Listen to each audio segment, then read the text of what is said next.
ये वर्ष के सभी बच्चों को नमस्कार। बच्चों, मैंने पूर्व वीडियो में आपको संविधान के जो आपातकालीन प्रावधान हैं आर्टिकल 352, 356 और 360 के बारे में बताया था। आज मैं इन प्रावधानों की आलोचना के बारे में बता रही हूँ। विभिन्न राजनीतिक वैज्ञानिकों ने भारतीय संविधान के जो संकटकालीन उपबंध है वो संविधान निर्माण के समय और उसके बाद भी कटु आलोचना के शिकार रहे हैं। संविधान सभा के सदस्यों और संविधानविदों दोनों के ही द्वारा इस संबंध में आशंकाएं व्यक्त की गई है। जिस दिन ये उपबंध पारित हुए उसी दिन श्री हरि विष्णु कामथ ने संविधान सभा में कहा था कि यह शर्मनाक दिन है, ईश्वर भारतीयों की रक्षा करे। संविधान के इन उपबंधों की विभिन्न आधारों पर विभिन्न राजनीतिक वैज्ञानिकों के द्वारा आलोचना की गई है। सबसे पहला जो आधार है वो है संघात्मक रूप का अंत। संविधान द्वारा भारत में एक संघात्मक शासन व्यवस्था को अपनाया गया है, लेकिन संविधान के संकटकालीन उपबंध जो है संघात्मक शासन व्यवस्था का जो आधारभूत स्वरूप है उसको ही समाप्त कर देते हैं। आलोचक कहते हैं कि संवैधानिक तंत्र की विफलता के समय राज्य सरकार लगभग समाप्त ही हो जाती है और उनकी कार्यपालिका या व्यवस्थापिका पूर्णतया या अंशतः निलंबित भी हो जाती है। इस प्रकार युद्धकालीन या वित्तीय संकट में राज्य सरकारों पर केंद्र सरकार का नियंत्रण बहुत ज्यादा बढ़ जाता है और परिणाम क्या होता है? राज्य सरकार का स्वरूप एक ऐसे अभिकर्ता का सा हो जाता है जिसका कार्य संघीय सरकार के आदेशों का केवल पालन करना ही होता है। इन संकटकालीन उपबंधों के कारण टीटी कृष्णमाचारी ने संविधान सभा में कहा था कि भारतीय संविधान साधारण काल में संघात्मक और युद्ध और संकटकाल परिस्थितियों में एकात्मक रूप धारण कर लेता है। बच्चों, इसका जो दूसरा आधार है आलोचना का वो है राष्ट्रपति अधिनायक बन जाता है।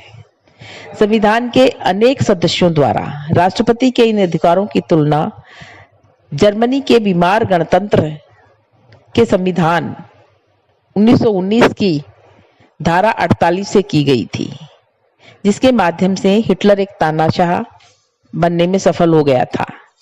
आलोचकों का कहना है कि संविधान के अनुसार संकट की स्थिति का एकमात्र निर्णायक राष्ट्रपति ही है।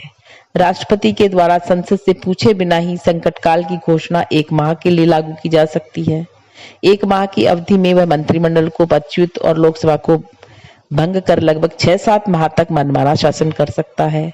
अतः आलोचकों का विचार था कि भारत में एक महत्वाकांक्षी और सत्तालोभी राष्ट्रपति संकटकालीन शक्तियों का दुरुपयोग कर अधिनायक भी बन सकता है। इसके अलावा शक्तियों का राजनीतिक लक्ष्यों की प्राप्ति हेतु दुरुपयोग संभव है, ऐसा आलोचकों का कहना है। आलोचक कहते हैं कि आर्टिकल 356 के अंतर्गत राज्यों के संवैधानिक तंत्र की विफलता की स्थिति जो है उसमें संकटकाल घोषणा का जो प्रावधान किया गया है उसके संबंध में प्रारंभ से ही भय प्रकट किया गया था। और वो भय क्या था कि केंद्र का शासक दल राष्ट्रपति के माध्यम से राज्यों में विरोधी दलों की सरकारों का दमन कर सकता है, यानी उसका खात्मा कर सकता है। 1959 में केरल के साम्यवादी मंत्रिमंडल को जिस प्रकार से पदच्युत किया गया उससे साफ स्पष्ट हो गया कि इस प्रकार का भय निराधार नहीं है।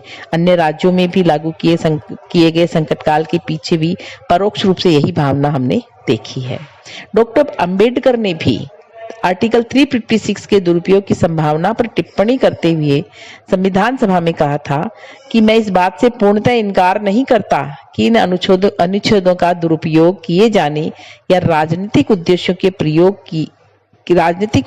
के लिए प्रयोग किए जाने की संभावनाएं हैं। बच्चों, इसके अलावा राज्यों की वित्तीय स्वायत्तता समाप्त हो जाएगी, ऐसा भी आलोचक कहते हैं। संकट काल में केंद्रीय कार्यपालिका और व्यवस्थापिका जो है उनको व्यापक वित्तीय अधिकार दिए गए हैं। राज्यों का वित्तीय स्थायित्व बनाए रखने के लिए राष्ट्रपति राज्य सरकारों को किसी भी प्रकार के आदेश दे सकते हैं। डॉक्टर हृदयनाथ कुंजरू ने कहा था कि राज्यों की वित्तीय स्वायत्तता को वित्तीय आपात संबंधी उपबंधों से बड़ा धक्का पहुंचेगा। इसके अलावा मौलिक अधिकार अर्थहीन हो जाएंगे, क्योंकि जब भी संकट काल की घोषणा हुई है, चाहे वो 1962 में या 1971 में या 1975 में, हमने ये देखा कि मौलिक अधिकार जो है वो लगभग समाप्त हो जाते हैं। संविधान सभा के अनेक प्रमुख सदस्यों ने अनुच्छेद 358 और 359 की कटु आलोचना की और उन्हें प्रजातंत्र के लिए भी घातक बताया। श्री कामत ने कहा कि मौलिक अधिकारों की गौरवपूर्ण स्वीकृति पर यह एक महान नकारात्मक महराब है। इसके अतिरिक्त आपातकालीन प्रावधानों के संबंध में एक आलोचना यह भी की जाती है कि व्यवहार में आपातकालीन प्रावधानों का प्रयोग जो है वो संविधान निर्माताओं की आशा और इच्छा के अनुरूप नहीं रहा है। संविधान सभा जो है वहां पे जो वाद विवाद हुआ, उसके अध्ययन से यह स्पष्ट हो गया है कि संविधान निर्माता यह कभी नहीं सोचते थे कि संकटकालीन शक्तियों का प्रयोग इतने लंबे समय के लिए और बार बार किया जाएगा। डॉक्टर अंबेडकर ने तो आशा व्यक्त की थी कि इन व्यवस्थाओं को कभी भी कार्य रूप में परिणत नहीं किया जाएगा। कहने की आवश्यकता भी नहीं है कि व्यवहार में शासन का आचरण संविधान निर्माताओं की आशाओं के प्रतिकूल ही रहा। लेकिन यदि हम इन आलोचनाओं को ही देखते रहेंगे तो हम ये नहीं कह सकते कि संकटकालीन उपबंधों का जो प्रावधान किया गया है वो सही नहीं है। आलोचक जो भी बात कहते हैं उनमें सत्य का पर्याप्त अंश तो है, लेकिन इसके साथ ये कहा जा सकता है कि आलोचनाएं अतिशयोक्तिपूर्ण है और इस प्रकार की आलोचनाओं में व्यवहारिक दृष्टिकोण को बिल्कुल ही भुला दिया गया है। संविधान के उपबंध सामान्य परिस्थितियों के लिए नहीं है, बल्कि केवल विशेष परिस्थितियों के लिए है। और यह बात बिल्कुल सत्य है कि संकट काल में व्यक्ति की पूर्ण राजभक्ति की अधिकारिणी केंद्रीय सरकार ही हो सकती है। इस आधार पर संकटकालीन उपबंधों की आलोचना करना कि इनके आधार पर राष्ट्रपति अधिनायक बन जाएगा, ये बहुत ही गलत है। संसदात्मक शासन व्यवस्था में कोई भी राष्ट्रपति अधिनायक बनने की नहीं सोच सकता, कल्पना भी नहीं कर सकता। न ही कोई प्रधानमंत्री या कैबिनेट इन उपबंधों के आधार पर अधिनायक बनने में सफल हो सकता है, क्योंकि टी कृष्णामाचारी ने संविधान सभा में कहा था कि अगर कार्यपालिका अपनी कार्यपालिका शक्तियों का दुरुपयोग करती है तो संसद उसे सबक भी दे सकती है। इसके अलावा व्यक्ति की दृष्टि से मौलिक अधिकारों का स्थगन चाहे कितना ही अनुचित क्यों न हो, राज्य की सुरक्षा और व्यवस्था की दृष्टि से संकट काल में मौलिक अधिकारों का स्थगन कुछ सीमा तक आवश्यक भी है। व्यवहार में संकट काल में मौलिक अधिकारों के स्थगन की शक्ति का दुरुपयोग नहीं किया गया है।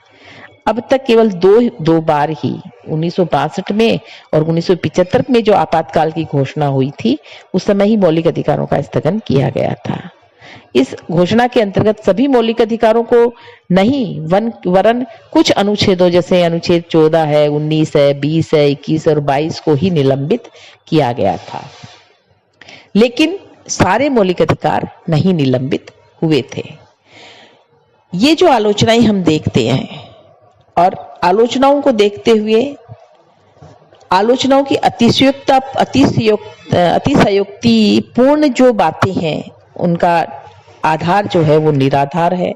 और हमने ये देखा कि आर्टिकल 356 का दुरुपयोग रोकने के लिए, क्योंकि ज्यादातर 125 बार आर्टिकल 356 का उपयोग हुआ है और इसका दुरुपयोग रोकने के लिए सरकारी आयोग भी बना।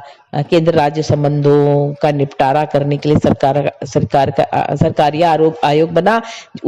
सरकारी आयोग ने भी बहुत सारी बातें बताई थी जो कि आर्टिकल 356 के दुरुपयोग को रोकती है। इसके अलावा सर्वोच्च न्यायालय का 11 मार्च 1994 में जो निर्णय आया था उसके अनुसार भी आर्टिकल 356 का दुरुपयोग रोकने की बात कही गई है। धन्यवाद बच्चों।